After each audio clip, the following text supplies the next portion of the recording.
Assalamualaikum warahmatullahi wabarakatuh. Hello everyone, we are from Group 3 and our member Adib Risqy and Harum Afzaun Najwa.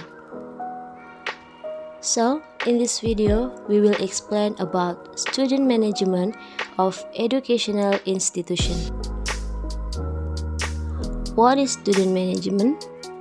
According from Handoko by M. Santriati, suggests that management is the process of planning, organizing, directing, and supervising the efforts of organizational members and the use of other organizational resources in order to achieve organizational goals. Student management in school is the substance of educational management activities in schools. According from Ari Gunawan in Ahmad Fauzan, student management is a deliberate and continuous arrangement or arrangement of all aspects of activities related to student, from the entry of student to the exit of student from an educational institution. Why student management is so important? Student management is needed in educational institution because students are both subjects and objects in the process of transforming knowledge and skill. Student management occupies a strategic position because the center of educational service, both inside and outside the school institution setting, is focused on students. All educational activities are sought so that students get good educational service. Success in the implementation of education is very dependent on the development of psychical potential, intellectual, social, emotional, and psychological intelligence of students. Purpose and function of student management. The purpose of student management is to create good school environment condition, and so that students can learn in an orderly manner, so that effective and efficient teaching goals can be achieved and can contribute to the achievement of the vision, mission, school goals, and educational goals. Next, function of student management. The function of student management is as a vehicle for students to develop themselves as optimally as possible, both with regard to individual aspect, social aspect, aspiration, needs, and other aspects of student potential. One of the focus of student management is how students can develop their talents and interests so that later that they can score achievement. There are 6 principles of student management according to M. Gatman. Number 1. Student management is the substance of school management. Number 2. Student management activities must develop the vision and mission of education in order to educate students. Number 3.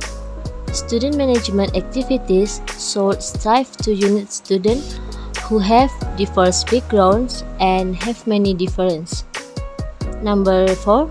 Student management activities as an effort to regulate student mentors. While guiding, there must be availability from the mentor party, namely the student themselves.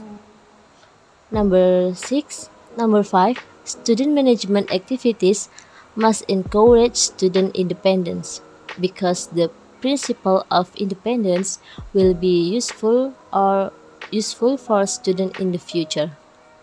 And the last, what is given to students and what student management activities always strive for must be functional for student life at school and in the future.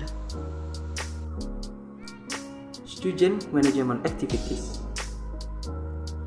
The activities of student management is divided into 12. The first is student planning, Data collection of prospective students is an activity to accurately calculate the number of elementary school age children in order to calculate the estimate number of prospective students and determine the interest and capacity of future student admissions. And then the second is student admissions. The purpose of student admissions is to provide service for school-age children or graduates to enter higher education units in an orderly, directed, and quality manner. The third is student orientation. Student orientation is an activity of accepting new students by introducing the situation and condition of the educational institution or the school where the student is studying. The purpose of holding orientation activities for students is that students can understand and obey the rules that apply at school, and students are ready to adapt to a new environment and new situations. And then for the fourth is student grouping. Students will be grouped into certain classes if the number is more than one class or one major. This grouping aims so that the implementation of teaching and learning programs can run smoothly, orderly, and achieve educational goals. For the next is student attendance record. Students who attend school will be recorded by the teacher or attendance officer in the attendance book. Meanwhile, students who are not present at school are recorded in the attendance book. The next is mutation and dropout of students. Mutation is the movement of students from one class to another, or from one school to another that is parallel. I'll talk for that. He must meet the requirements to be accepted. Meanwhile, dropout is dropping out of school. This is caused by several things. For example, the economic condition of the family,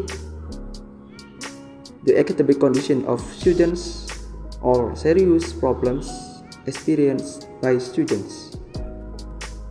And then special student service.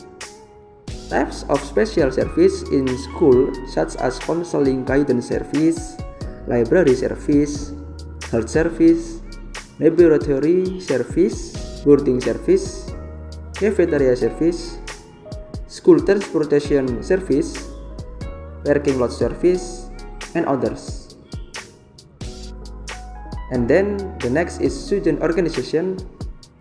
The intra-school student organization, or OSIS, is the only organization that is recognized for its existence in accommodating student aspirations and a forum for distributing activities according to the interests and talents of students in outside the curriculum that has been set. And the next is student graduation. When students have graduated, then formally the relationship between students and related institutions have been completed. However, the relationship with graduates must be maintained because educational institutions can collect various information from these graduates.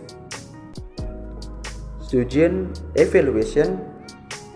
Student assessment must be carried out integrally, meaning that the assessment of students is not only intelligence but includes all aspects of the students' personality and is objective. And the next is student evaluation results reporting. Students' learning progress must be periodically reported to parents as input for achievement in the educational process and guiding their children in learning, both at home and at school. This report can be in the form of lecture books and report cards. And then for the last is student discipline. The visionary principles efforts in fostering student disciplines can be done by making student discipline and fixing SOPs for activities related to students as an effort to prevent and provide punishment as a form of corrective activity so that discipline can be enforced. Students' rights and obligations. The student rights are: the first is get treatment in accordance with the talents, interests, and abilities. The second, obtaining religious education in accordance with the religion adopted and taught by educators of the same religion.